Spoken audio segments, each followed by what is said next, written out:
수백, 수천만 원의 월급을 반환해야 하는 교원들의 소식 어제 전해드렸는데요.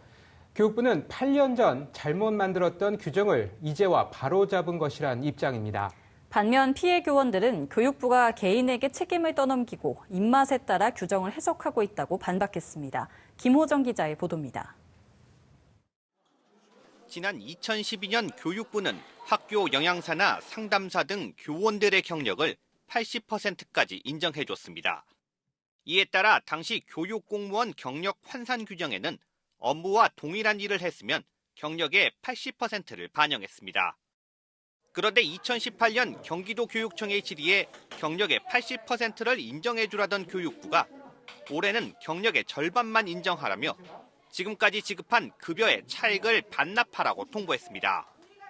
급기야 지난 5월 8년 전 만든 규정이 잘못됐다며 규정을 바꿔버렸습니다. 그 부분은 저희가 이제 보수 규정의 어떤 정한 범위를 벗어나서 정함에 있어가지고 좀 오해의 소지가 있게끔 개정이 된 건데요. 그때 당시에요. 교육부는 경력 관련 규정이 공무원 보수 규정에서 벗어났기 때문이라고 밝혔습니다.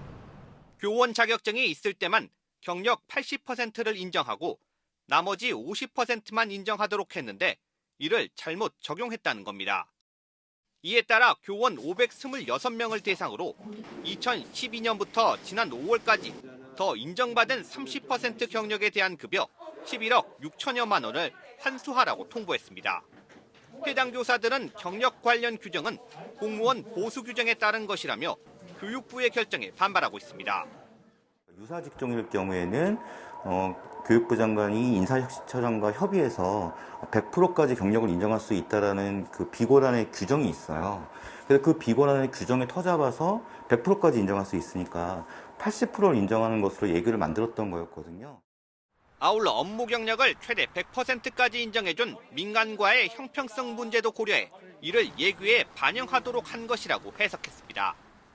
2012년 7월 1일에 그 공무원 보수 규정이 개정될 때 개정의 취지가 있었던 거예요. 공무원 보수 규정의 이런 취지에 맞으려면 그 별표 22의 내용을 바꿨어야 되는 거잖아요. 그런데 요거를 바꾸지 않고 비고란에서 예규로 위임한다라는 내용이 있었던 거죠. 경력 산정 규정을 잘못 해석해 교원들의 혼란을 야기한 교육부가 그 책임을 일선 교사들에게 지우고 있다는 비판을 피하기 어려워 보입니다. TBS 김호정입니다.